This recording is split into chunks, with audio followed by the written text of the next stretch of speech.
मुख्यमंत्री घूमना फिरना बंद कर काम करे, यूनुस खान। दादा कायम खान दिवस पर छात्राओं के लिए छात्रावास की रखी नींव, डबल इंजन की सरकार से समस्या समाधान की मांग। डीडवाना। राजस्थान के पूर्व सांसद मंत्री रहे डीडवाना के क्षेत्रीय विधायक यूनुस खान धीरे धीरे प्रदेश के मुख्यमंत्री भजन लाल शर्मा सहित भाजपा पर भी हमलावर हो रहे हैं। दादा कायम खान दिवस पर जोधपुर में आयोजित एक समारोह के दौरान खान ने मीडिया से जो कुछ कहा, उन शब्दों के राजनीतिक मायने काफी कुछ कह रहे हैं। खान जोधपुर में बनने जा रही गर्ल हॉस्टल के सगे बुनियाद कार्यक्रम में शरीक होने गए थे, जहां उन्होंने पत्रकारों से बातचीत की। खान ने मुख्यमंत्री भजन लाल शर्मा पर प्रहार करते हुए कहा कि मुख्यमंत्री अब घूमना फिरना बंद करें और काम पर लग जाएं, क्योंकि डबल इंजन की सरकार में प्रदेश की जनता पानी लिए त्राहिमाम कर रही है। खान ने यहां तक कह दिया कि स्वयं भाजपा के विधायक ऑफ रिकॉर्ड कह रहे हैं कि गांवों में जाना मुश्किल हो रहा है, लोगों में बड़ा आक्रोश है। खान ने प्रदेश में इंडिया गठबंधन को 11 सीट मिलने पर कहा कि भाजपा और कांग्रेस दोनों को आत्ममंथन करने का समय है। जिस बाप पार्टी का ठीक से अभी उदय ही नहीं हुआ, वही पार्टी लोकसभा की सीट भारी मतों से जीत जाती है। दूसरी तरह 7 बार चुनाव हारे हुए व्यक्ति को जनता सीकर का सांसद बना देती है। खान ने कहा कि लोग भाजपा और कांग्रेस को विचारधारा से इतर कम्युनिस्ट विचारधारा को अपना रहे हैं, तो यह वाकई एक बड़ा सवाल जिस पर भाजपा और कांग्रेस को विचार करना चाहिए। खान ने एक सवाल के जवाब में कहा कि मैं तो निर्दलीय हूं और जनता का विधायक हूं। जनता के कामों को प्राथमिकता से पूर्ण करवाएंगे और उनके हक की लड़ाई को अगर सड़क पर भी लड़ना पड़ा तो गुरेज नहीं करेंगे। बालिका शिक्षा को बढ़ावा देने का काम किया जाए। जोधपुर में दादा कायम खान दिवस पर छात्राओं के लिए छात्रावास की नींव रखी गई। इस मौके पर विधायक यूनुस खान ने कहा कि कोई भी समाज तभी आगे बढ़ सकता है जब उच्च तालीम हासिल करें। आज प्रत्येक समाज की तरह अल्पसंख्यक समाज को भी बालिका शिक्षा पर जोर देना चाहिए और बच्चों को ज्यादा से ज्यादा आगे बढ़ाने में मदद करनी चाहिए। उन्होंने कहा कि मेरा जीवन बच्चों को शिक्षा के क्षेत्र में आगे बढ़ाना, युवाओं को रोजगार दिलाना और समाज में अच्छे काम करने के लिए हमेशा समर्पित रहेगा। दादा नवाब कायम खान जी की आज शहादत का दिन है और कौम कायम खानी पूरे विश्व में आज इसको शहादत दिवस के रूप में मना रही है। और उसी कड़ी में आज जोधपुर उम्मेद कायम खानी छात्रावास में एक गर्ल्स हॉस्टल का शिलान्यास है। उस कार्यक्रम में मैं शिरकत करने के लिए आया हूँ।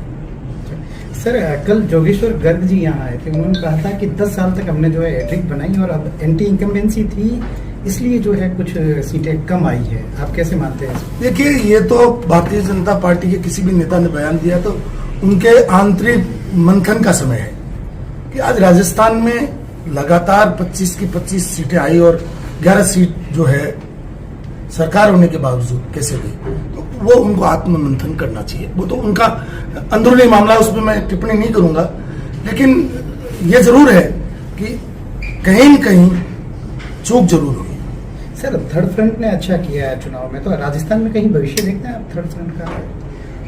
देखिए, संभावनाएं कभी किसी की खत्म नहीं होती और आपने देखा होगा कि आरएलपी 1 सीट जीत गई, बाप 1 सीट जीत गई, कम्युनिस्ट पार्टी लगभग राजस्थान से समाप्त सी हो गई, वो वापस एक मेंबर ऑफ पार्लियामेंट उसने बना दिया। तो कहीं न कहीं लोगों के मन में दोनों पार्टियों को, कांग्रेस और भाजपा, दो बड़ी पार्टियों को विचार करना चाहिए कि 3 ही लोग लड़े, तीनों जीत गए, उनका 100% स्ट्राइक रहा और बीजेपी 25 पर लड़ी, उनका जो है लगभग आधे के बराबर हो गया। तो मुझे लगता है कि ये विषय तो कहीं न कहीं जनता के मन में तो भाव है। सर, इस जनादेश को कैसे देखते हैं, क्योंकि ना दोनों पार्टियों से जनता खुश नहीं है ज्यादा। आप देखिए, मैंने आपको कहा कि बाप एक नई पार्टी है और एस्टेब्लिश्ड लीडर थे महेंद्रजीत मालवीया, उनको लगभग 2.5 लाख वोटों से हरा दिया और भाजपा में आ गए। कांग्रेस की उनकी पार्टी उनके साथ थी। उसके बाद में एक नौजवान व्यक्ति जिसका संगठन अभी खड़ा नहीं हुआ और उसने बड़े मार्जिन से हरा दिया, तो ये सोचने का विषय है। और नागौर में आरएलपी का संगठन अभी लोकसभा चुनाव गए हैं, वो स्वयं आरएलपी के जो अध्यक्ष हैं वो मतलब किनारे पर आए, उसके बाद में उनकी जीत हुई है। और इसी तरीके से कम्युनिस्ट पार्टी ये लगातार 7 बार आ रही है, अमरा राम जी कॉमरेड इसी, और बहुत जमानत जब्त हुई है 7 बार, और वो मेंबर ऑफ पार्लियामेंट बन गए।